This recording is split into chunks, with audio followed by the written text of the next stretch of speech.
Welcome to Drawing Dynamic Portraiture. This is Chris Petracchi, and I'm going to take you through a tonal block in this time as differentiated from the linear or planar block in we did the first time.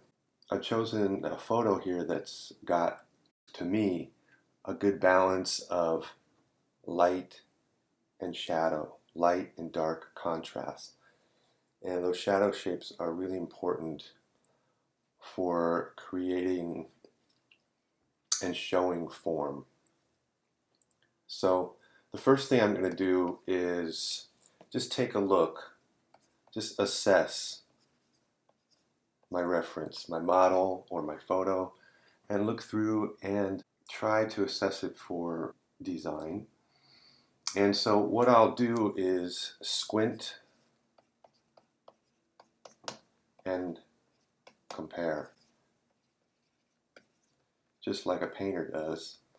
And what this helps me do is take out detail, unnecessary detail from the design that I don't want to get caught up in. And I can see the whole kind of general impression or design. And so I want to go from the general to the specific and refine in smaller and smaller bits as I go.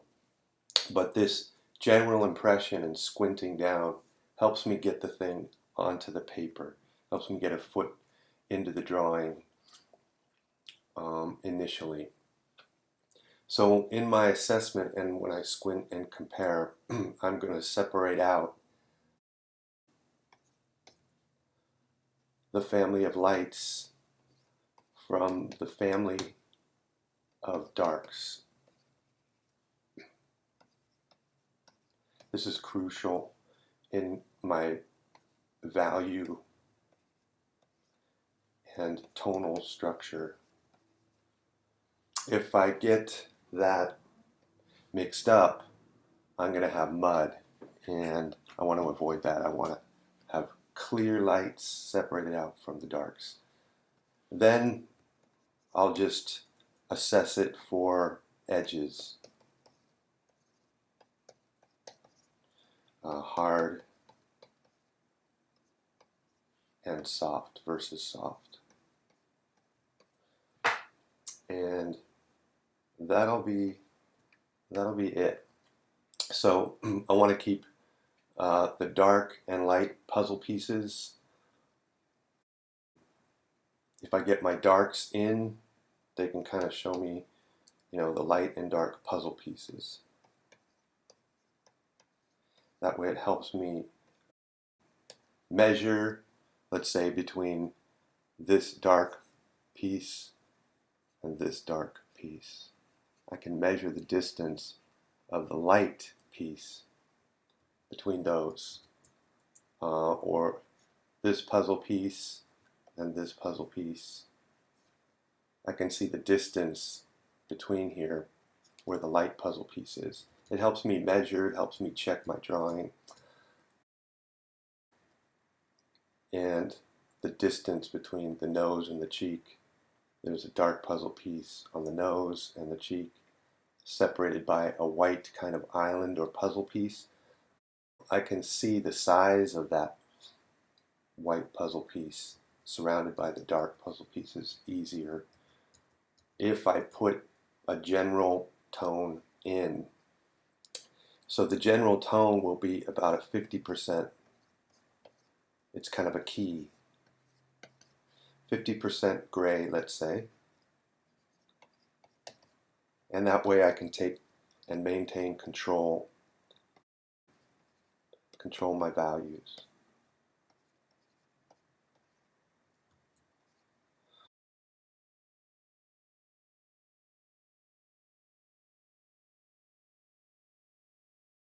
So there, I want to keep my values under control, and I want to see the dark and light puzzle pieces and the hard and soft edges. I'll do an edge pass after that, and then the last thing I'll do is put in a little bit of color in the light side. So with that, why don't we go ahead and get started? All right, let's begin. A couple of things of note. I've got a default chalk brush from Photoshop that's squared off and kind of mimics charcoal and Conti on newsprint.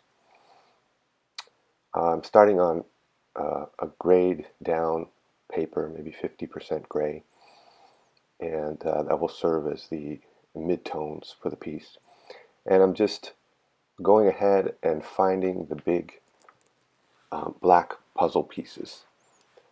And you can see on the upper right, I have a few colors and values there ranging from dark to light. And I'm keeping the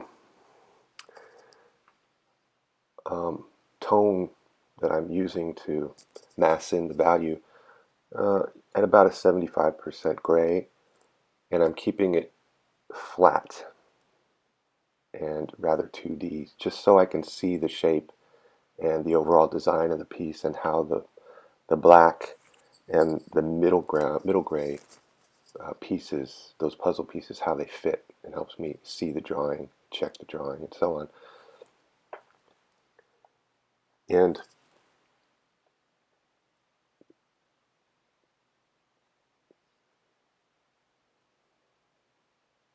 I'll use a big brush, as big as I possibly can for the job or the area to be done, and then before moving to a smaller brush where I can refine things. So I'll look for the shape, keep it flat so I can see the design and just get something on the paper. Unconcerned with all the details, can kind of bog down and mesmerize.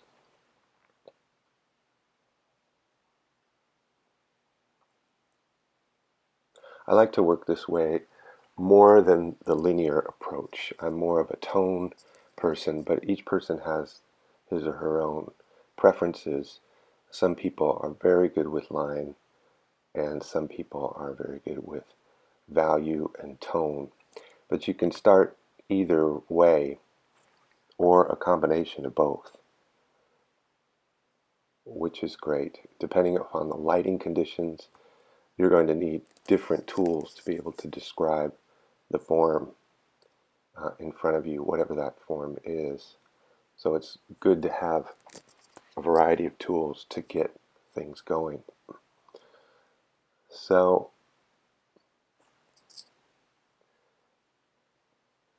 working a little bit on the hair and getting a gesture or a flow going for that hair.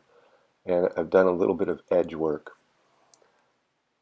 here and there where the edges are lost and soft edges.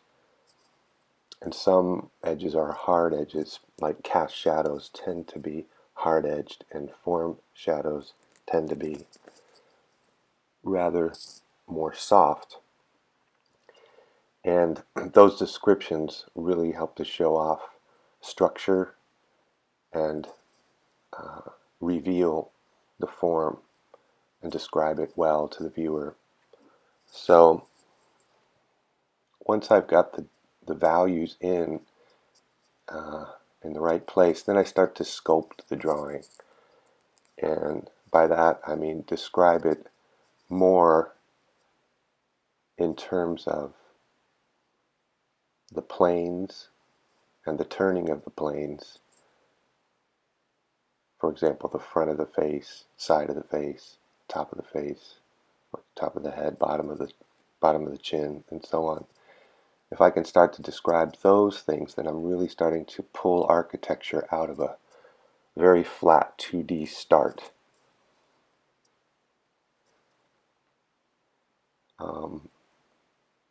I'm just adjusting here. I thought the face was a little too long, so I used the lasso tool and just moved it up a little bit for proportion. So I've done a little bit of work inside the eye socket with the eyeball, eyelid, and part of the iris there. And really now focusing a little more on the essence of the person, because that's what it's really all about, is trying to depict the essence of that person in front of me. And if I can get that, I've kind of completed the illusion of making something flat in 2D appear real and 3D. And not only that, there's a person behind it. And that's the great joy of doing this and challenge of doing this. And in the eyes is where that essence of the person comes through, the soul there. And so if I can get the eyes and their relationship, proportion one to another, that's going to usually get me a good likeness of the person as well.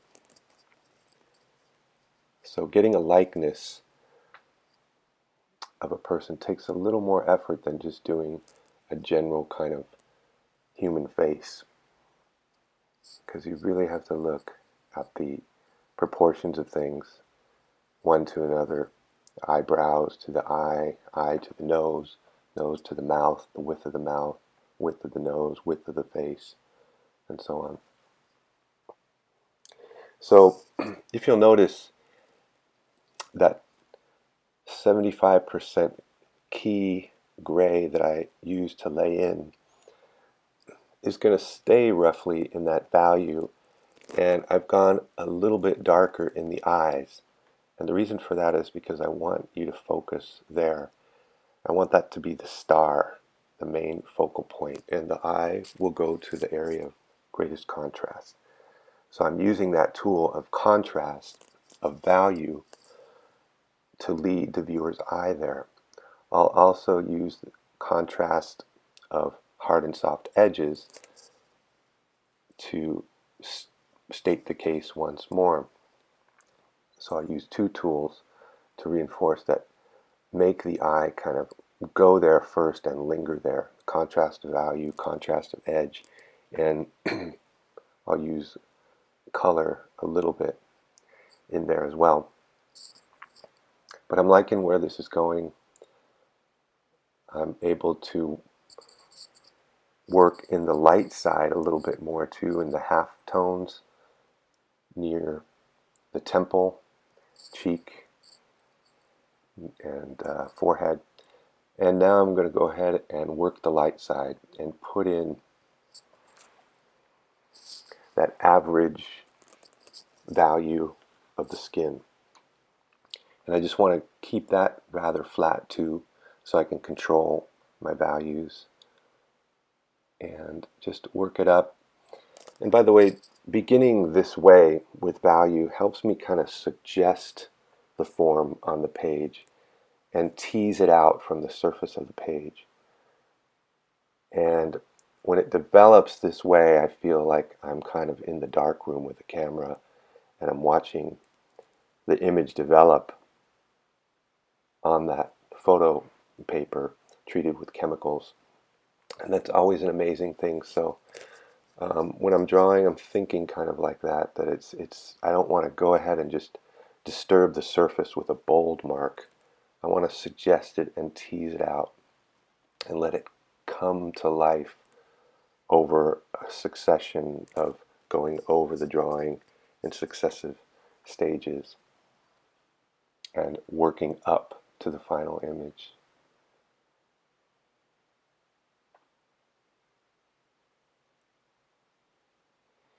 Now, working the light side, I don't want to go too light because it's going to look like frosting. So I want to keep it an average light of that halftone and then leave room for a highlight.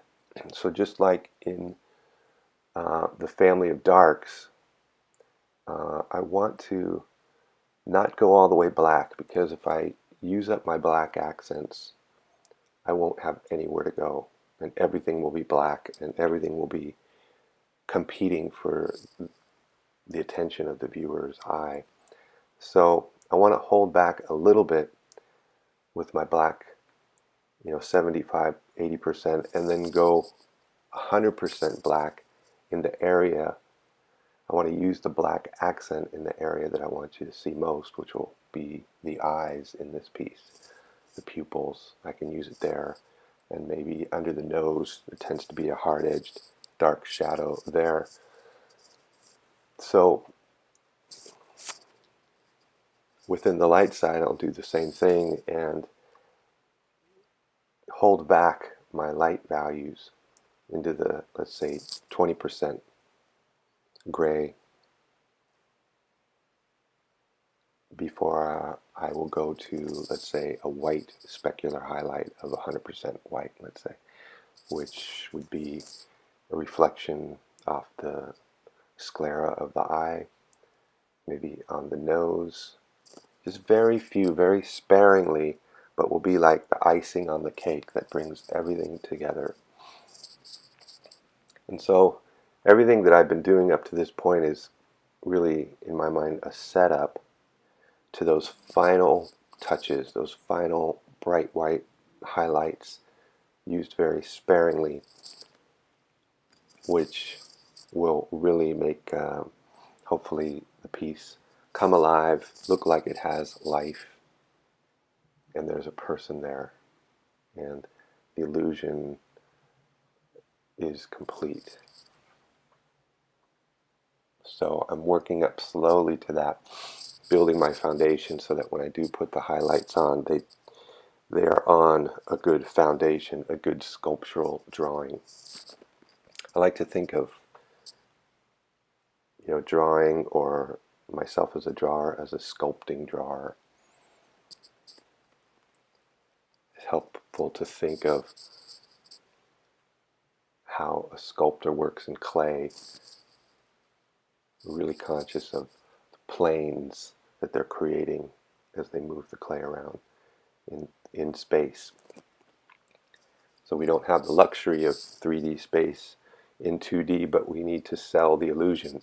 So we need to be very conscious of things like the planes and how light, the idea of a different value equals a different change, or a different plane.